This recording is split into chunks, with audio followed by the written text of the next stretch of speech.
नमस्कार। राम राम। आज कविवर रविंद्रनाथ की जयंती है। आधुनिक भारतीय भाषा साहित्य का जब हम अध्ययन करते हैं और उसे ढंग से जब अध्ययन करते हैं तब हमें यही प्रतीत होता है कि पिछले 100-150 वर्षों के कालखंड में रविंद्रनाथ जैसा बहुआयामी साहित्यिक व्यक्तित्व भारत में दूसरा नहीं हुआ। रविंद्रनाथ के बारे में बहुत सारी भ्रांतियां जो हैं इस देश में पनपा दी गई हैं, फैला दी गई हैं, प्रचारित कर दी गई हैं लोगों के द्वारा। यह भी एक सत्य है कि कोई भी कवि या लेखक 100% किसी और की दृष्टि में सही नहीं हो सकता। लोग कमियां निकाल सकते हैं, खोज सकते हैं, उनके साहित्य में भी कमियां हैं। सारी रचनाएं आपको एक जैसी नहीं लगेंगी, एक ही स्तर पर आप सबको नहीं देख सकते, आकलन नहीं कर सकते।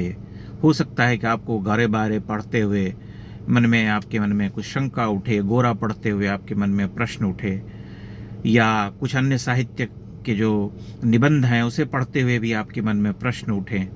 परंतु जो उनका बहुल साहित्य है उसे पढ़ करके हम यही अनुभव करते हैं कि उनका लेखन भारतीय संस्कृति से ओतप्रोत है। जिसे हम आर्ष प्रज्ञा कहते हैं, ऋषि प्रज्ञा कहते हैं, वही प्रज्ञा उनमें है। और उन्होंने बांग्ला भाषा को आधुनिक बनाने में, उसे विभिन्न भावों और रसों से सराबोर करने में सबसे बड़ी भूमिका निभाई। उनके पास जैसी भाषा है और उस भाषा पर जैसा उनका नियंत्रण है वह हमें आश्चर्यचकित करता है, क्योंकि वे क्या कुछ नहीं रच करके चले गए हैं। उनका जो साहित्य है, जो विशेष करके काव्य साहित्य है, वही इतना विशाल है कि उसे पढ़ करके हम चकित होते हैं। लगभग 2500 कविताएं उन्होंने लिखी हैं और सैकड़ों गीत लिखे हैं। गीति काव्य हैं, जिसे हम कहते हैं कि नाटक लिखे हैं, कहानियाँ लिखी हैं, उपन्यास लिखे हैं, निबंध लिखे हैं, संस्मरण लिखे हैं। मतलब उनका साहित्य इतना विपुल, इतना समृद्ध, इतना व्यापक है कि उसे पढ़ते हुए हम चकित होते हैं। और यह भी हमें याद रखना चाहिए कि जो लोग ठीक से पढ़ते नहीं या किसी प्रचार में आकर के गाली देने लगते हैं, उन्हें एक बार फिर से जन गण मन पढ़ना चाहिए। जो उनकी रचना है, जो पूरी कविता है, जो पूरा गान है, जो एक बंद हम पढ़ते हैं राष्ट्रगान के रूप में सुनते हैं, वह नहीं, उसका पूरा बंद पढ़ना चाहिए। जो 5 बंद की कविता है, जब उसे आप पढ़ेंगे तब आपको यह सहज ही अनुभूति होगी कि आधुनिक समय में देश के ऊपर लिखी गई वह सर्वोत्कृष्ट कविताओं में से एक है। संभवतः सर्वोत्कृष्ट कविता या गीत है जन गण मन अधिनायक, और वह किसी जॉर्ज पंचम की अभ्यर्थना में नहीं लिखा गया था।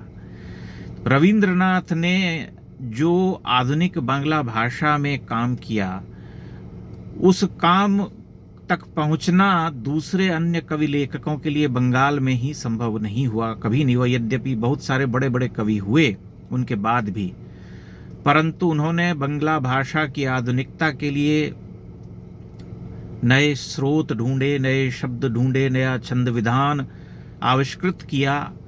और उनके पास एक ऐसी बहुस्पर्शनीय प्रतिभा थी कि वह सब उन्होंने बहुत ही ढंग से किया।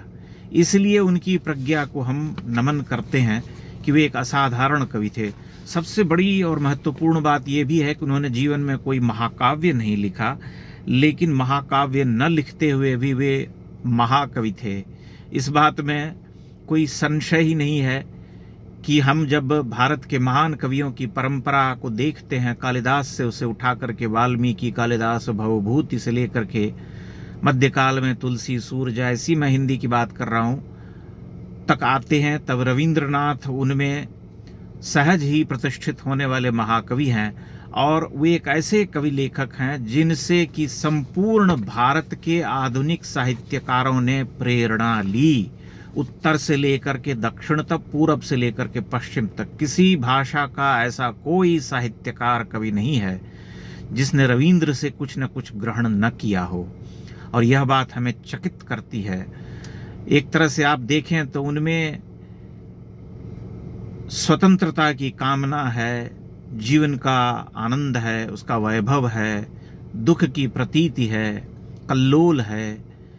मतलब ऐसा कोई रंग या ऐसा कोई रस नहीं है जिसे आप उनके साहित्य में नहीं खोज सकते।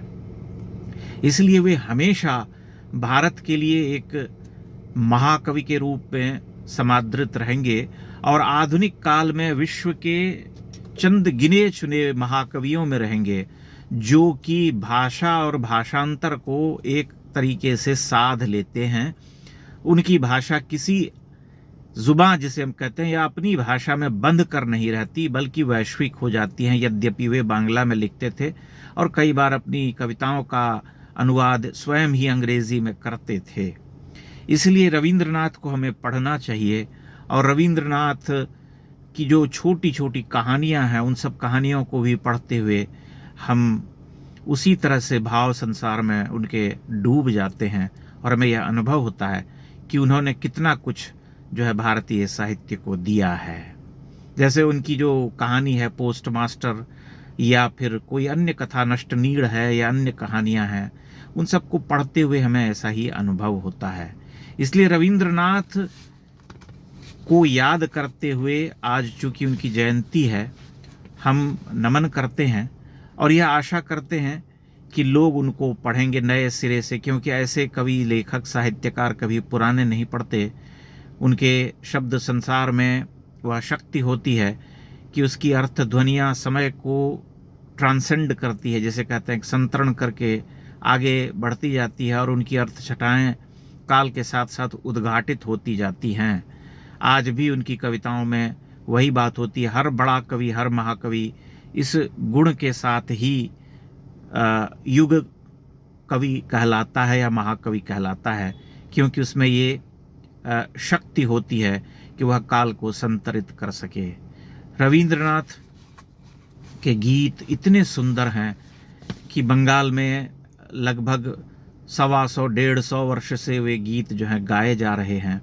और स्वयं रविंद्रनाथ को संगीत की गहरी समझ थी, उन्होंने अपने गीतों को संगीतबद्ध किया। बाद में बंगाल के संगीतकारों ने उसे नए सिरे से संगीतबद्ध किया और उसे जो है आज तक वहाँ पर सुनने की परंपरा है। लगभग मैं यह मानता हूँ कि भक्ति काल के कवियों को अगर हम हटा दें, तुलसी, सूर या कबीर आदि को छोड़ दें, तो उनके अतिरिक्त संपूर्ण भारतीय साहित्य में रविंद्र ही एक ऐसे कवि हैं पिछले 500 वर्षों में जिन्हें सबसे अधिक गाया जाता है। और यह बहुत बड़ी विशेषता है, बहुत बड़ा गुण है रविंद्रनाथ का। इसलिए रविंद्रनाथ ने मुझे गहरे तौर पर प्रभावित किया है। मैंने उन्हें बहुत देर से पढ़ा, बहुत विलंब से पढ़ा और अभी भी उनका बहुत कुछ छूटा हुआ है, लेकिन जो भी मैंने पढ़ा, जो भी मैंने सुना, उसने हमेशा मुझे छुआ, स्पर्श किया, उससे मैं स्पंदित होता रहा।